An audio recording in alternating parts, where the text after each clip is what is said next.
What's up, movie lovers? It's your girl Rossie, and I'm back with another awesome documentary. I have Brooke Parrish with me, and if you remember last month, we kicked off our documentary series with the girl in a picture. If you guys did not watch that, you guys are welcome to go to Rossie Talks YouTube channel, and you can rewatch that documentary. Tonight, Brooke and I are going to discuss and review the American Manhunt, the Boston Marathon bombing. And let's get into it, guys.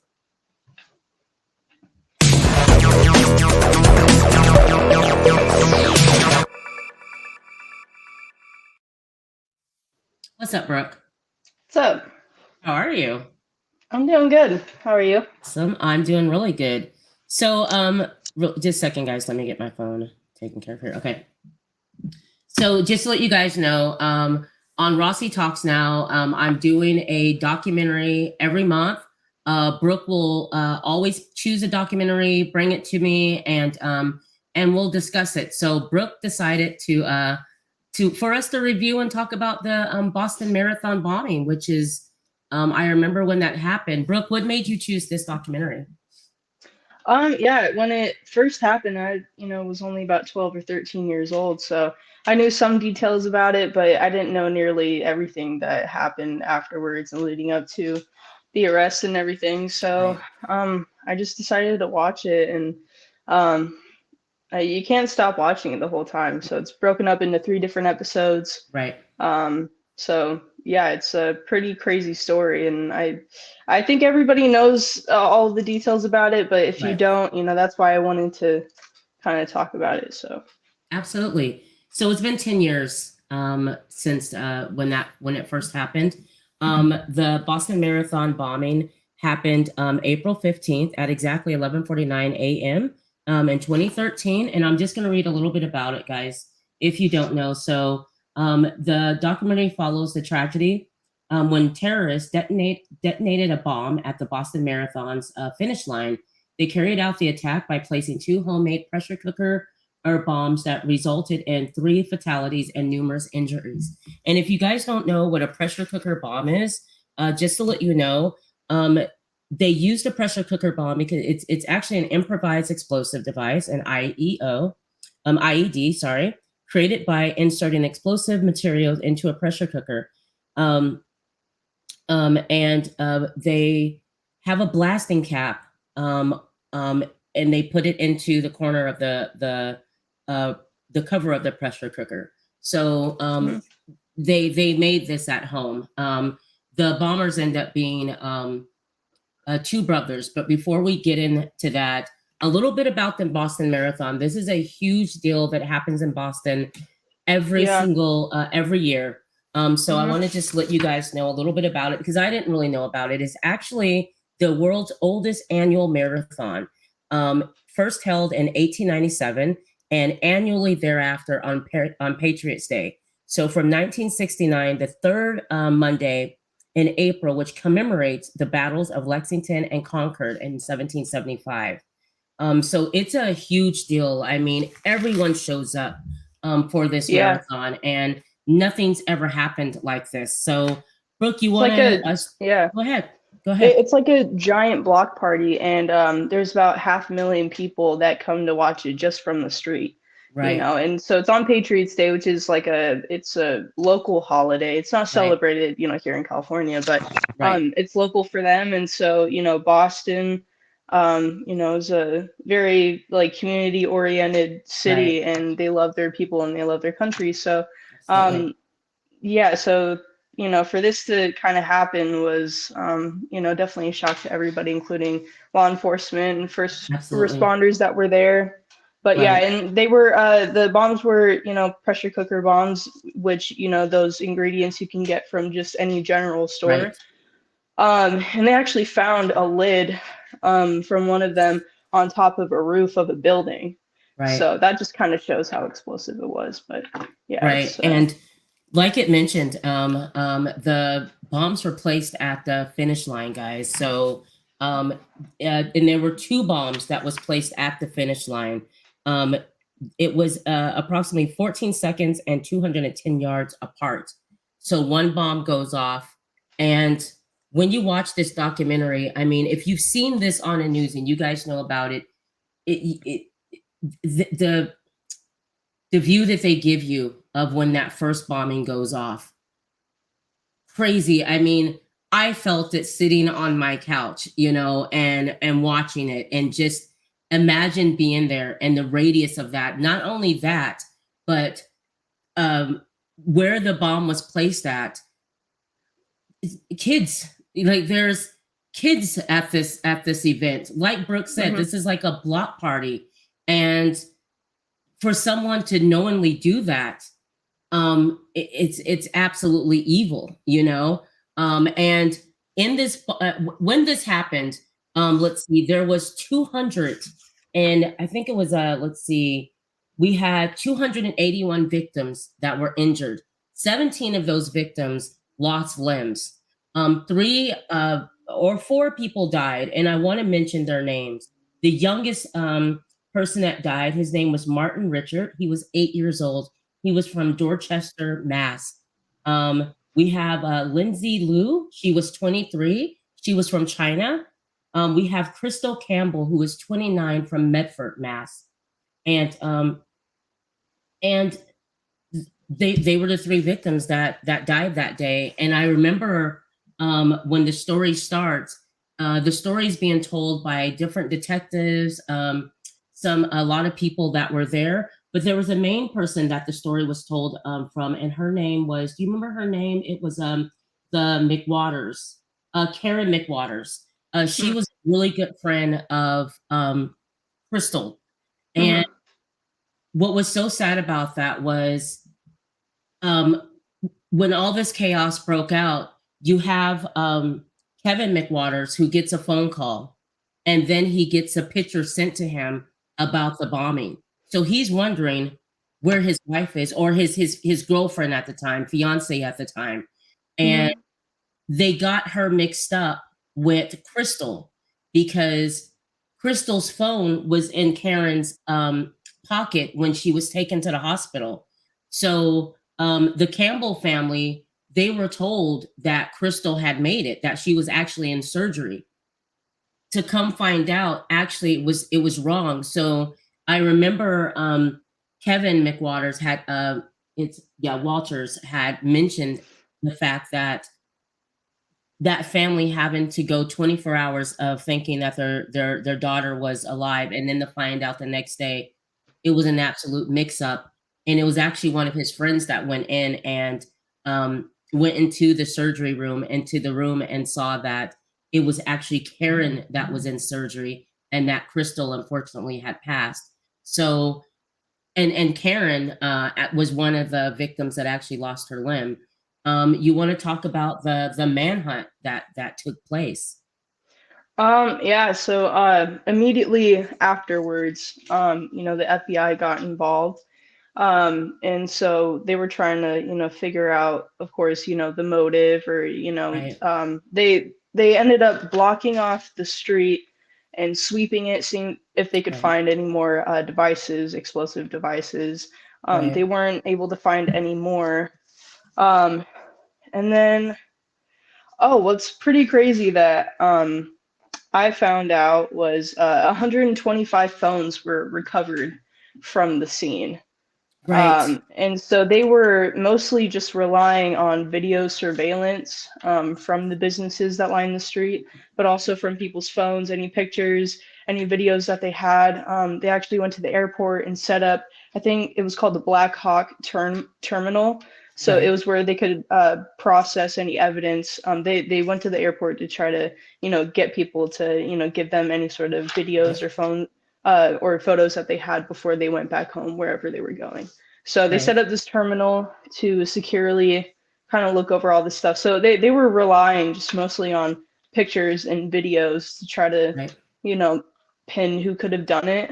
Um, there was one victim of the bombing. He was a Saudi uh, national or Okay. citizen, Yeah. and so they I think it was only I think 4 or 5 hours after this happened, they went to his house to try to find any evidence. When they approached him, he like threw his phone down on the ground and smashed it. And so that could be a detonator for, a bomb, Right, for trying to right, hide evidence. So there's a right, lot of things that were kind of, weird and strange about it, but right, they ended up just kind of being like, he's just a strange guy. Like there right. really was nothing Nothing. linking him to it. Um, but yeah, they try to keep everything under wraps so that, the media wouldn't leak anything, and then maybe the people that did this, Right, would run away or yeah. right. And the way that they were able to figure out and start narrowing in on who did it was, like Brooke said, there at that time, this is 2013, so there's a lot of iPhones, a lot of just smartphones, period. Plus the route of the marathon runners. Um, like she said, there's businesses that also had cameras. Cameras were everywhere, but there was one particular picture that a parade viewer, or not a parade, I'm sorry, a marathon watcher was had took a picture, and he had steel frames of right across the street in front of him at the finish line, and they happened to see a backpack and a person standing there. Also, the backpack that was retrieved from the bombing, was obviously shredded to pieces, but they had that. So them having that original backpack, although in pieces, they were able to connect that to the still picture that the gentleman gave the police officers, the detectives, FBI, and with that, they were able to watch footage. And I remember them mentioning that there was 8 hours of footage, which means that it would take 8 hours for them to go through that footage. And them going through that footage, they were able to catch one of the terrorists in that frame, and they referred to him as White Hat. At that time, they didn't know there were two of them. They just saw the first guy, which they referred to as White Hat because he had a white hat on. And as they're tracing this person back on video, remember, they're running the video forward, they're rewinding it, they're fast forwarding it. And as they're doing that, they're able to watch him and trace everywhere that he went until he leaves camera frame. So you get to see him walking into the camera frame with the backpack on and placing it down, and it was just like a normal person, just nonchalant, like it was nothing. And with that, they were then able to see the second bomber, and they were able to trace them together as well with backpacks, just like college students, just walking through the crowds, just happened, like they just were there just to see the marathon runners like everyone else were. But they were able to track them with that still picture and them standing there. And there was an older suspect, a younger suspect. They happened to be brothers. And do you want to talk just a little bit about them? I don't really want to mention their names. You guys can look up and find out who they are, but I don't want to mention their names because I just they've had enough publicity from this, Yeah. so we don't want to do that. But we can tell you a little bit about the brothers. Yeah. So they were from Russia, or a region in Russia. What is it called? They were Chechen. Yeah. Chechen. Yeah. Yes. Sorry. So there was, I think, a lot of oppression over there, and just wasn't a good place for them to have a family. So their father and his wife and the two kids, when they were pretty young, they moved to the U.S. to pursue like the American dream. Somewhere in it says that his dad realized that the American dream wasn't really what he thought it was. I don't know how relevant that is to like the motive, but it kind of shows that maybe there was some animosity. But yeah, and then so one of them was a boxer. His father coached him, and then they got him a coach, and his coach told him, you should go for the Olympics. Right. And come to find out, since he's not a U.S. citizen, he couldn't join the Olympics, and he couldn't do it. So that's kind of what started the radicalization of the older brother. Right. And then the younger brother, I think he just got sucked into it with him. He was a high school or college student, Yeah. and he was known for being really charismatic, and everybody Right. was really shocked to find out Very that he popular. could do. Yeah, very popular kid, Yeah. good student. Right. So this manhunt that took place, it took 4.5 days for them to find the bombers, the terrorists. But there's a lot that happened in between that. I mean, first of all, when they find the pictures, when they see them, you have an internal argument between the FBI and the police commissioner, because once they got those pictures, I believe it was the police commissioner that wanted to, he wanted the pictures to be put out there in public to help the public find these guys. But there were others that just, they felt like it wasn't the best thing to do. They didn't want to tip them off. They kind of wanted to sneak up on them and do that. But there's also the problem with the media, because with the media, they were having press conference. There was another press conference they were supposed to have. They decided to cancel it because they had found those pictures, but they were trying to figure out what they wanted to do. Unfortunately, with the media, them not being able to have that press conference, they kind of ran with their own stories and just kind of made things up. A lot of misinformation from the media at that time. So there was a certain point to where they agreed, meaning FBI commissioner, we're going to go ahead and release their pictures. And once the pictures were released, there are many different people that are talking in this documentary and giving their standpoint. Well, you have friends that knew the younger brother, and like Brooke said, they were shocked. They were so shocked that even though they knew that it looked like him and could be him, they were just flabbergasted. They didn't want to, one of the gentlemen said that he didn't want to say anything because he couldn't believe that that was his friend that did that. So none of them gave up. Even a teacher saw the picture as well and thought it could be his student, but they were just, their mind would not allow them to believe that that was him. And that's what's crazy about it, is this kid was not who he had a double life, like absolute double life. Now the older brother, I didn't really hear too much about too many people saying that they knew him or whatnot. I just know that they were surprised by the younger brother being involved, to where they just put their blinders on. So with that, we then, after the pictures released, a short time later, maybe a week or two, I don't know, then we have a shooting at MIT where the police officer gets shot at the MIT. It was what, a carjacking or something like that. I remember one of the commissioner, the media asking the commissioner, do you feel like releasing that picture caused this cop to die? Because at the MIT campus, a cop ended up being shot just sitting in his cop car and minding his own business.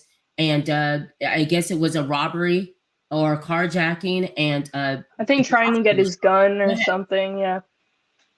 Yeah, they were trying to get the cop's gun, and they executed him in his police car. And then from there, you have a young man named his name was Danny, I think it was. Yeah. And Danny, actually, Danny Ming, he was carjacked by the brothers, the terrorists. And he was told to go to the bank. So they have them on the bank using the guy's Danny's bank card. From there, Danny lets them know, I don't have gas in my vehicle. It's probably good for us to get gas, because Danny was saying that they were on their way to New York, and he believes that they possibly were going to New York to plant maybe another bomb. He doesn't know. I remember him being frightened because, I mean, he thought he was going to die that evening, that he was kidnapped by the two terrorists.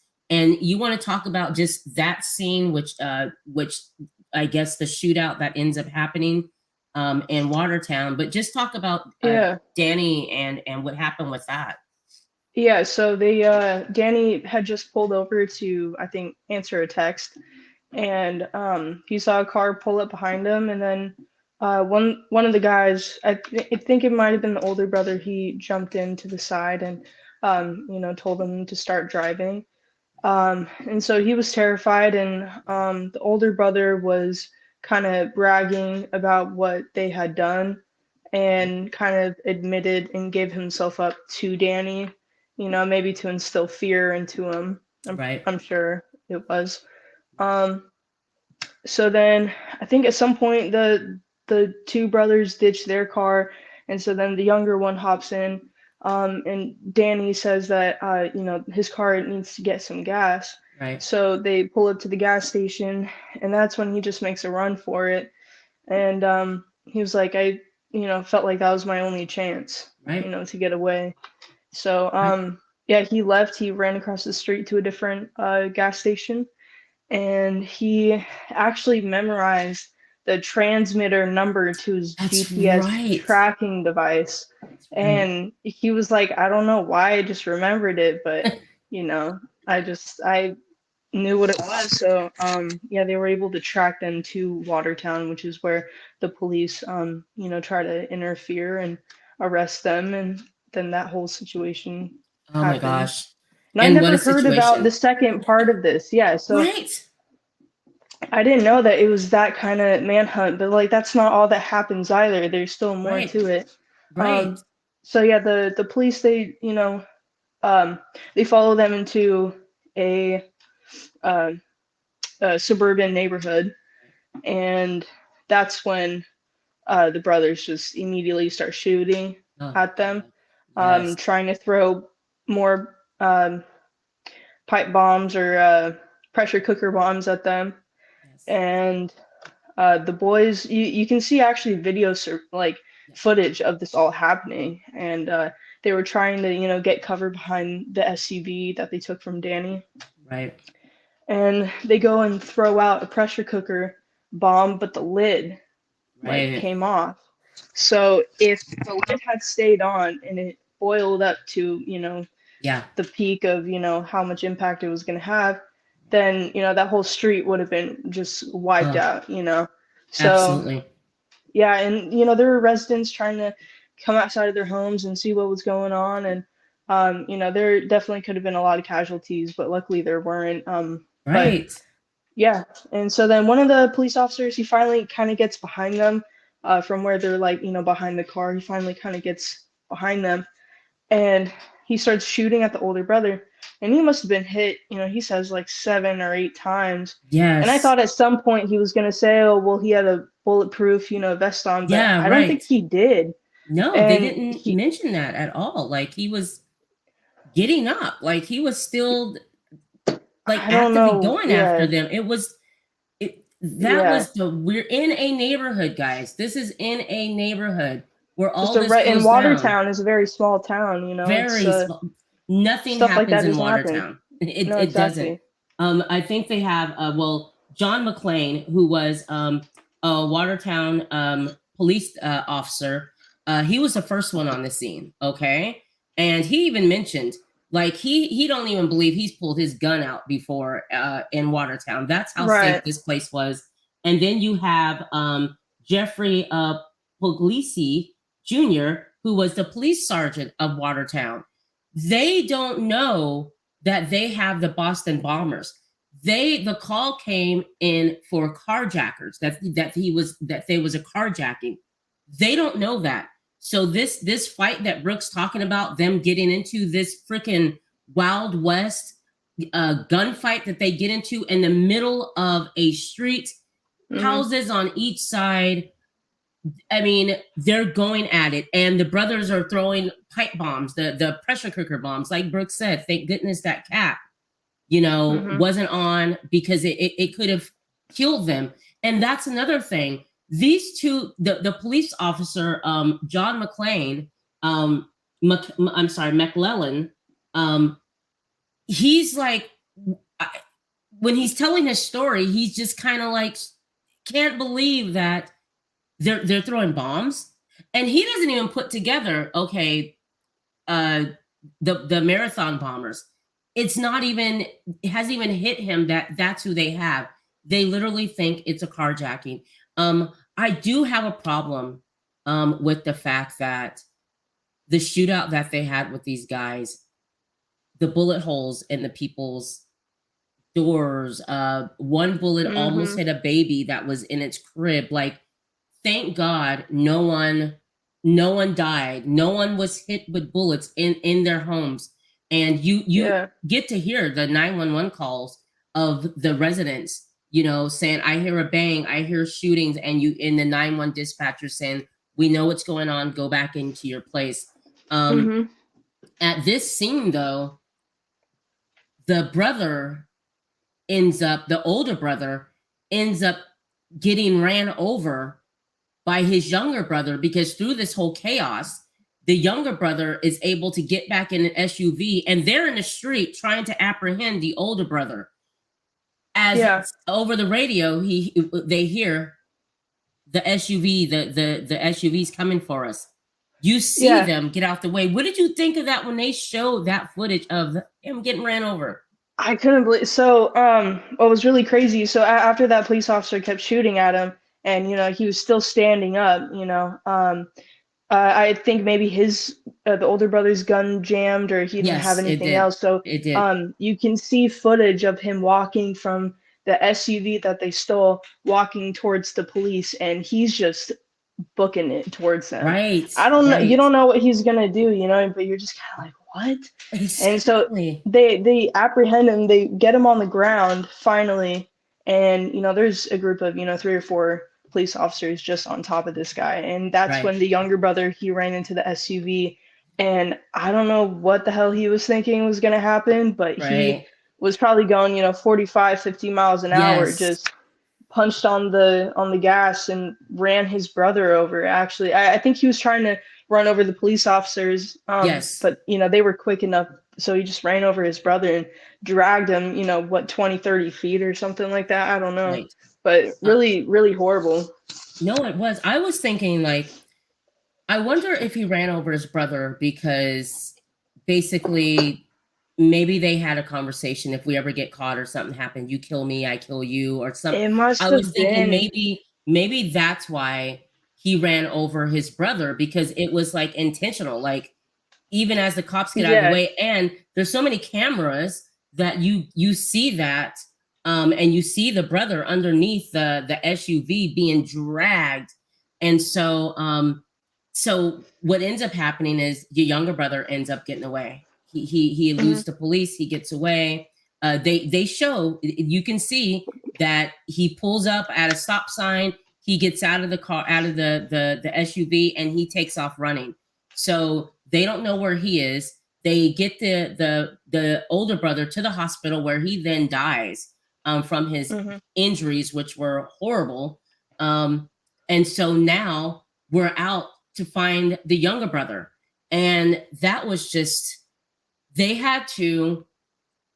didn't know where he went. Okay. So they're thinking maybe he's still in Watertown. So they need to do a little bit more research, because remember, I don't think at this point at this point they do know who he is. They do know his name at this point, the younger brother's name.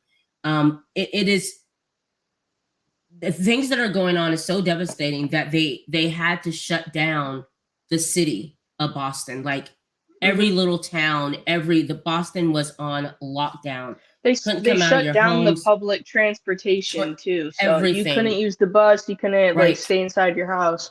And they were just gonna sweep that entire place. Absolutely. So. It was on. They had to get him because they still don't know.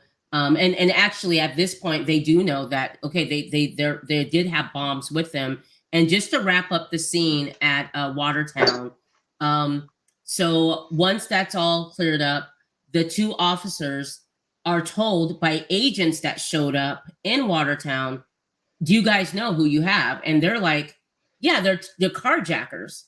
And they're like, no, they're not. You guys had the Boston, the marathon bombers. That's who you Mm-hmm. guys had. So this small police force were the ones that took down at least one of them. So, Mm-hmm. there are so many heroes in this story. Danny Ming is definitely a hero, because if Oh not for yeah. him and him making that daring escape that he made from them, knowing that they could shoot him. And I remember him telling his story, and he's like, he felt the one brother reach out to try to grab him as he ran, and you see him Mm-hmm.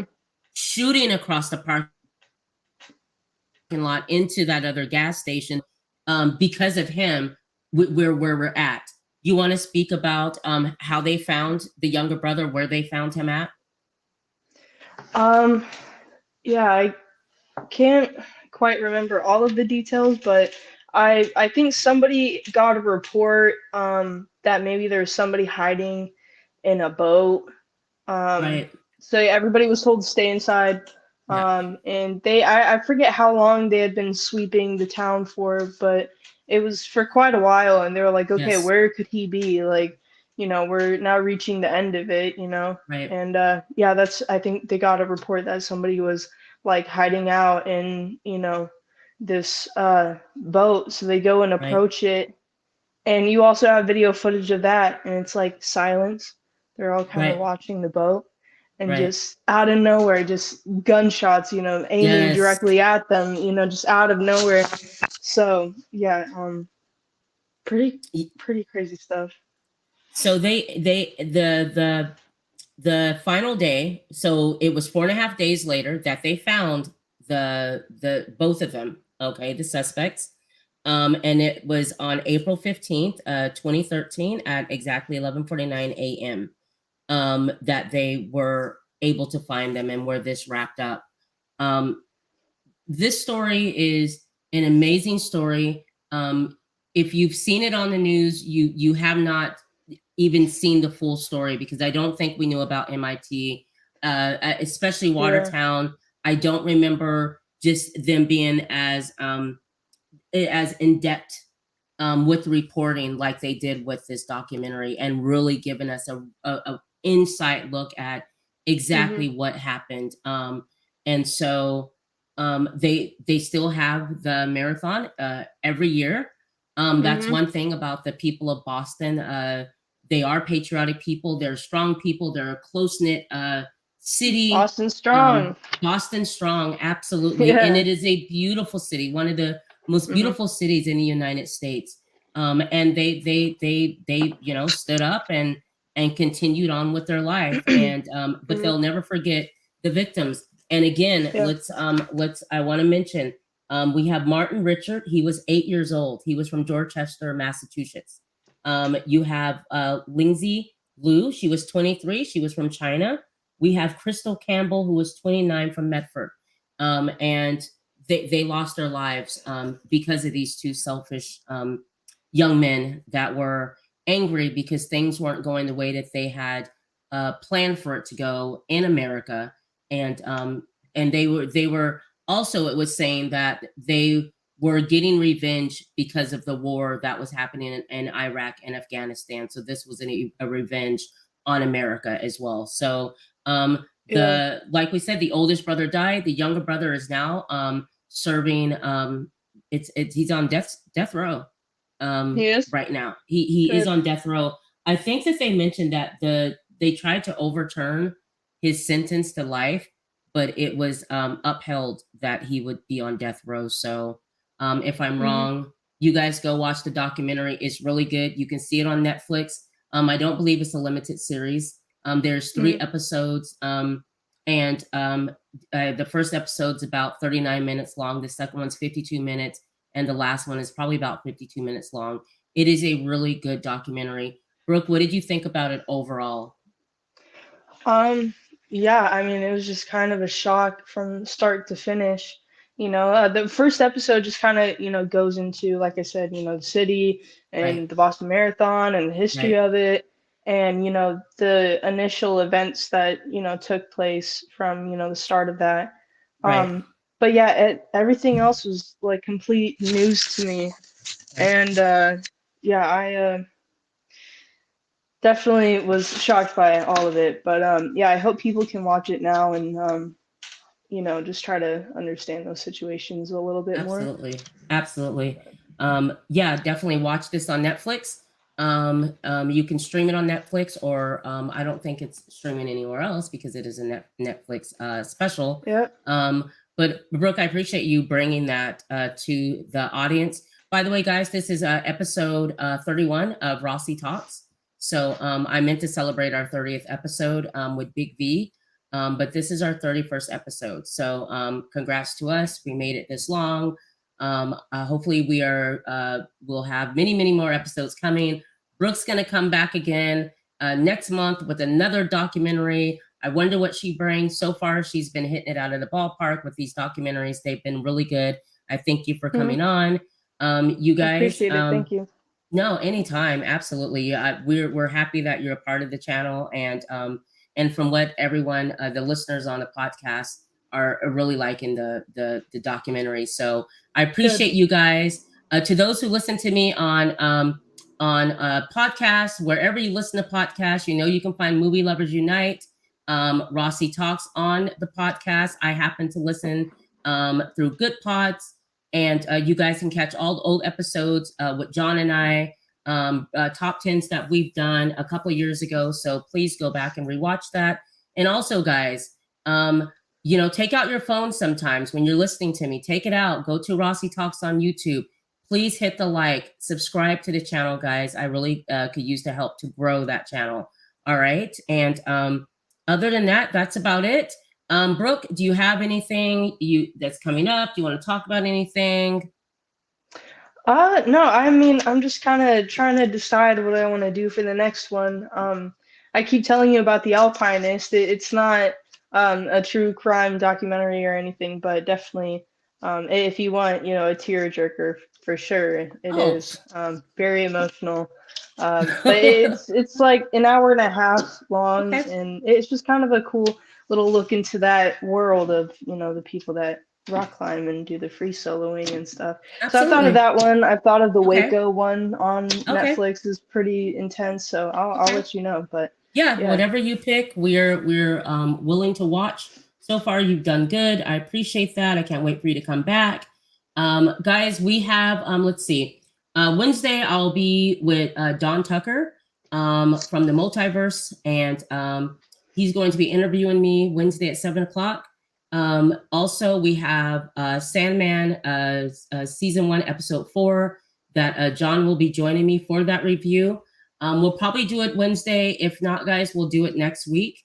And let's see. I also have Jay Stackavell coming in at the end of the month on the 26th, and we're going to do the Which Way It's Up rewatch and review starring Richard Pryor, which was an awesome film, classic film. I love it.